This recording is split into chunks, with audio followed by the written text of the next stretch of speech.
National Guards coming out, other law enforcement officials assisting motorists fleeing the area and keeping evacuation routes open. We want to thank the many agencies that are responding to this emergency with us. We will be sure to recognize them as the situation becomes more under control. We hope the strong winds will decrease through the evening and the night, but our forecasters are anticipating continued occasional gusts. Individuals should not attempt to return to their neighborhoods until they receive official word it's safe to do so. This may or may not be for several hours. In regards to structure and damage and that kind of thing, I have some initial estimates right now. Again, we're up to approximately 1,600 acres. We know that approximately 370 homes in the Sagamore subdivision, which is just west of Superior, have been lost. There's a potential of 210 homes lost in Old Town Superior. The Target shopping complex in Superior on fire. The Element Hotel in Superior fully engulfed. We had the one officer injured. Fortunately, no other reports of evacuation or damage. I want to thank the following agencies who jumped in to assist us today under extreme situation in really quick order, and that's the Jefferson County Sheriff's Office, the Larimer County Sheriff's Office, the Golden Police Department, the Longmont Police Department, Louisville Police Department, Lafayette Police Department, the Boulder Police Department, our Sheriff's Office, the State of Colorado Division of Public Safety. Thank you, Director, for being here. The Governor's Office, Department of Homeland Security, the National Guard has been activated thanks to the Governor's Office, and we have more assistance and more help coming in regards to federal aid and federal assistance and state aid and state assistance. And Governor Polis will talk to you about that in a few minutes. So next, I'm going to introduce officials from the city of Louisville, the police chief, and let him introduce his mayor as well. They'll have a few words, and then the governor will speak. Thank you. Good evening. I want to thank, in addition to the thanks that Joe Pelle provided, we've also got Chief Harold here from the Boulder Police Department, Chief Jeff Satter here, who's been with me this afternoon, and I know the Boulder Police Department's been working as well, so we appreciate it. My name is Dave Hayes. I'm the police chief in Louisville. It's Hayes. Today is filled with some stories of incredible loss and tragedy, but there are also many stories of the people of Louisville coming together to support and care for one another. Thank you to all the people of Louisville for the way you handled and responded to the fires today. I ask that in the months ahead you continue to find ways to assist each other in healing from what has happened today. I would also like to surround our surrounding law enforcement agencies, as the sheriff did, and fire agencies that came to support our efforts today. There's just several to mention specifically today because they're here. Longmont, City of Boulder, Lafayette, Erie, Broomfield Police Department, and the list goes on and on and on. And that's also on the fire side. Many of these folks are continuing to work. They'll be working through the night and through, I'm sure, the weeks ahead, so hard to prevent more damage from happening. The medical and treatment facilities in our city, both the Vista Hospital and Centennial Peaks Hospital, have taken great action in assuring the safety of their patients. There have been patients who have been evacuated to other facilities, and I would ask that if you need information about a patient, you contact the hospital directly. The Louisville Police and Fire Departments are currently operating our individual command post in the King Soopers parking lot at 1375 East South Boulder Road. There were some community rumors that the Louisville Police Department was evacuated because of a fire at the police department. This was not the case, but rather the police department was evacuated due to spot fires in the area. I was in the building this afternoon as we began to set up our emergency operations center, small one for the city of Louisville, and actually could see flames right outside the window where we've got some vegetation. The Louisville Police and Fire Departments will continue to serve our city tonight and throughout this tragedy. We also ask that the people of Louisville continue to act calmly and appropriately. If you are able to stay in a location outside of Louisville tonight, then we ask that you do so. The Louisville Police Department will continue to patrol the streets of Louisville and will not tolerate looting or other related activities. We ask that you stay tuned to city and police department communication outlets, as well as the county information that Joe mentioned, for updates and evacuations and fire efforts. Our thoughts and prayers are with all of those who have been affected by the fires today. The community of Louisville is resilient, and together we will forge through this together. Thank you. And with that said, I'm going to introduce Louisville City Mayor Ashley Stoltzman. Excuse me. Hi, I'm Ashley Stoltzman, Louisville's mayor. I want to first take a moment to thank all of the first responders who have risked their lives today to try to get this emergency under control. It's been a great effort, and they're still working into the night. So thank you to all of the different police officers and firefighters and other first responders who have been helping our community. To community members, thank you very much for evacuating in an orderly and quick manner. Please stay evacuated. We want everybody to stay safe, and we're going to get through this together. We need everybody to stick together at the different shelter-in-place sites. So go to the YMCA in Lafayette. You can go to the Senior Center in Longmont, and just make sure that you're somewhere out of Louisville and safe. So thank you so much, and keep looking on the emergency website for updated information as the emergency is changing very rapidly.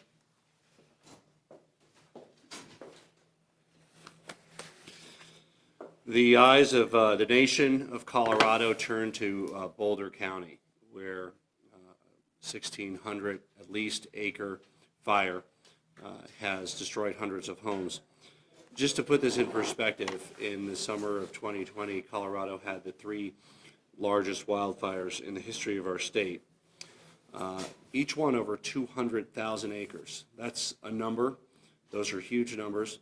But what's important to recognize is while there were some structures lost, those were largely BLM U.S. Forest Service land. This area, for those who don't know this area of Boulder County, is right in and around suburban subdevelopments, stores. It's like the neighborhood that you live in. It's like the neighborhood that any of us live in. And so 1,600 acres near a population center can be, and is, in this case, absolutely devastating. We declared a state of emergency earlier today. I just found out that we've been approved for Fire Management Assistance Grant, FMAG. That's federal assistance. We're going to, of course, be starting damage assessments for public assistance and individual assistance. Many people, of course, also have that alongside fire insurance, but there's no way to quantify in any financial way the price of a loss, of losing, the chair that was handed down to you from your grandmother, of losing your childhood yearbooks, of losing your photos, of losing your computer files, which hundreds of Colorado families have experienced today with no warning. Gusts of 100, 110 miles an hour can and have moved this fire down a football field in a matter of seconds. Very little time to get out, very little time to even get the most important parts of your life. And yes, it'll be a difficult process for Colorado families who are directly affected to rebuild their lives. I hope if you have friends in the affected areas, as we do in Superior and Louisville, in areas of Broomfield or Lafayette that may be under evacuation, contact them, see if they need anything. If you have spare beds in your home, they might very well need them. But it also shows how challenging it is with severe weather conditions to be able to battle this kind of fire. Here in December, who would think we'd be facing a major grassland fire? We've been unable to fly state aircraft all day because of the wind conditions. We stood up the Emergency Operations Center earlier in the day, providing help through the Federal Emergency Disaster Reclamation and then any additional resources that are needed from the Colorado National Guard. But this fire is not so much a question of resources. We have a profound sense of gratitude for the firefighters, police officers, and others, those working in the evacuation centers. But this fire is frankly a force of nature. We hope that the winds die down, that the weather changes. But for those who are directly affected, know that you don't stand alone. The people of Colorado stand with you. For those who don't know if they have a home to return to, our prayers are with you for a safe return. For those who've lost everything that they've had, know that we will be there for you to help rebuild your lives in the state of Colorado. With that, we'll take some questions. Sheriff, how many people may be unaccounted for? tonight? We currently do not have any reports of missing persons, and we have no casualty reports. As I said, given the ferocity and the scope of this fire, it wouldn't surprise us if we do find a casualty. Are firefighters able to get into these areas that have already burned? Some of them, yes, and some of them, no. It's going to be, this is all dependent on what the wind does tonight, and that's going to determine everything in regard to our ability to, access points and that kind of thing. So we've actually had, deputy sheriffs and firefighters in areas that had to pull out because it just got overrun. So there was a lot of brave stuff going on today out there. So, Do you have any idea of how many people have been evacuated? tens of thousands. Yeah, I don't have an exact number. Sheriff, we have a lot of people really concerned about their homes. Can you repeat the number of homes in each of the two subdivisions and also repeat the information about the Target and the hotel that burned? Yeah. So the Sagamore subdivision is just west, on the west side of Superior. It appears that all the homes there were lost. There's 370 homes there. Old Town Superior, we believe approximately 210 homes have been lost. Now, between Superior and Marshall, out there by El Dorado Springs, there are a number of homes and small subdivisions that lost homes. So we're potentially talking about over 500 homes and thousands of people in need and in crisis tonight. For those who are trying to figure out where we are in battling this fire, you think we're still in the beginning? Are we in the middle? I know we're not at the end. The end won't come until the wind subsides. This is the kind of fire you can't fight head on, right? And when that single fire engine and police officer pull into a subdivision and 12 homes are burning, all they can try to do is protect the next one. So, we hope the loss is over tonight. We hope these winds subside, and we hope that our brave firefighters are going to get a headway tonight and put a stop to it. Sheriff, any idea of what the cause of the fire was? And then also you had said that, you expected another fire in the mountains. Had you guys planned for this contingency at all of a fire sweeping across these kind of crowded subdivisions? Yeah, we planned, we have an Office of Disaster Management, the city and county. It's one of the best offices in the state of Colorado as far as counties go, and we're really well practiced at disasters, unfortunately, in our county. But yeah, so preliminarily, the reports were down power lines. And we had deputies in the area who confirmed there were down power lines. So we believe that's what caused the fire. That assessment and the actual determination of that will be made for real and for final, probably in the next couple days. Is that the Marshall fire? Yes, that's both fires. Both fires? How close are the flames physically to the Vista Hospital? Chief Hayes, I don't know the answer to that question, do you? Within a block or two there. Within a block or two, and I know the reason the hospital said they closed was because of smoke. They were getting smoke in their facility and difficulty for patients to deal with It's a pretty it. big parking lot. There's not much shrubbery in the parking lot, so I think it's, as the sheriff mentioned, it's more about the smoke and the ventilation system than it is concern about the fire itself reaching the hospital. Do you know how many patients you had there, or how many employees? We really don't know. And Governor or Stan, do you know if the winds die down, will the state planes be able to fly tonight potentially? Is there a chance for that? Are they on standby?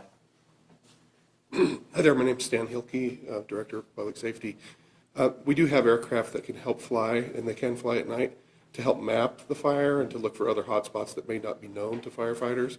And we're monitoring the weather minute by minute to see if that's a possibility, but we haven't been able to use any of our aircraft so far. Are we expecting crews to be able to go into those burn spots in the coming days to not only just assess the damage, but see if there are people in? Yeah, so the damage assessment process will start as soon as possible. So Boulder County has a team with our assessor's office that have all the plats, all the properties. We have detectives and other county employees. The State Department of Fire Prevention and Control has a damage assessment team. They've already volunteered to be in touch with us to assist us starting tomorrow. The weather tomorrow looks much better. It looks like the winds are going to die down, and potentially we're going to get some moisture. And when that happens, the game changes, right? So 80, 100-mile-an-hour winds and 40-foot flame lengths, none of us have a chance. But tomorrow, I think we'll have a chance, and tomorrow, I think all those processes will begin. Actually, how many houses do we have any losses of human life, animals, that kind of thing? We're going to try to figure all that out in the next few days. How hard is this for your crew to have to show up to a scene, see these houses ablaze, and really not be able to do that? So our folks, the police officers, the deputy sheriffs, and the firefighters are essentially just running ahead of this today, trying to get people out of the way. That's all you can do. And I was listening to the radio, we had deputies pulling into subdivisions and, peeling the stickers off the side of their car, and they had to bail. They couldn't stay. So, thankfully, we have a sophisticated phone notification system for our community. Everbridge, we launched, dozens and dozens and dozens of evacuation orders today. Our deputies, the Louisville police officers, all the police officers that came to help us, they were rushing ahead of those flames, trying to get people out of harm's way.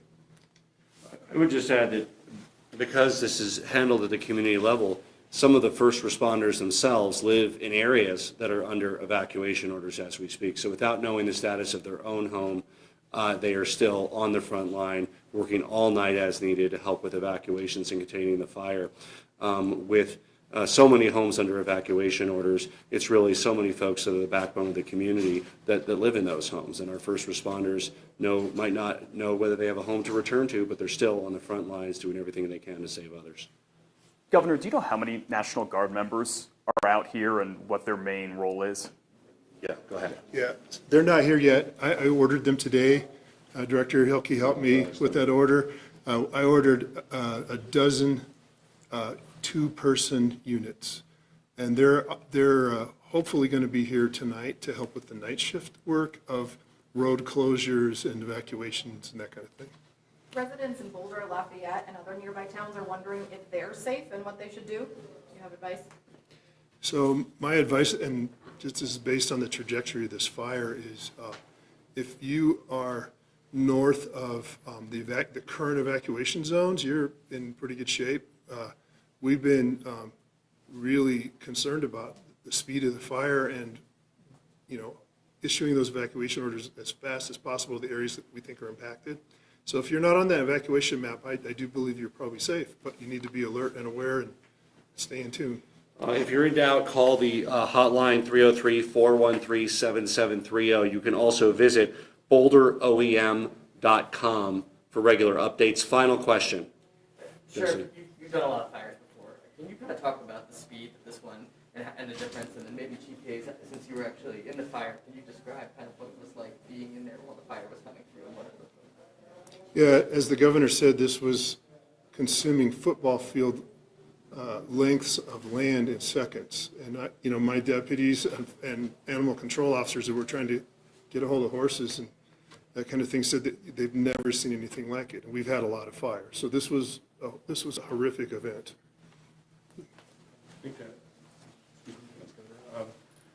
I think it's pretty surreal. We have a briefing room in our police department, and as I was looking out the window across our parking lot, there's kind of an open space area, and you can actually see flames, as Joe mentioned, 8 or 10 feet up in the air, wind still blowing, and then we have some vegetation around our building, jumped through the parking lot or over the parking lot to the vegetation that's right up next to the window. So as we're trying to wind down our emergency operations center at the police department and figure out where we're going to go to next, in our case it was King Soopers, it's the next best idea that we had. We just had to leave the building because not only smoke and fire, and then also lost power at the same time. So, Thank you all. There'll be more information tomorrow. Yeah. We don't intend to do another media briefing. We'll handle everything through normal course of PIOs and social media. Thanks for coming. thanks, Joe. Thank you. Good luck with everything, Ashley. Thank you.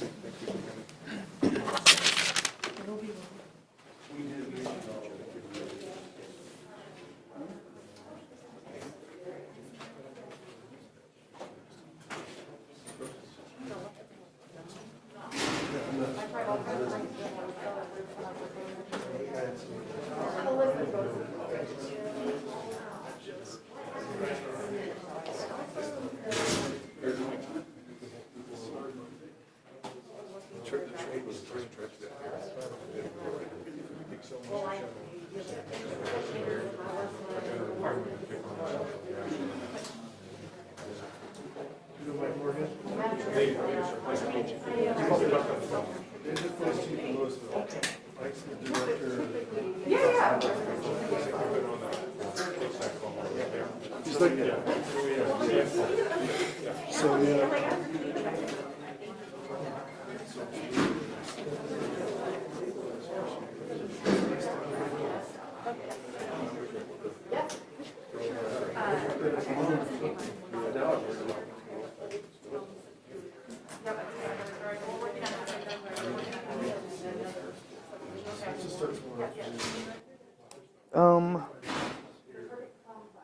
Let's take off and try to get somewhere where we can see some flames. Is that cool?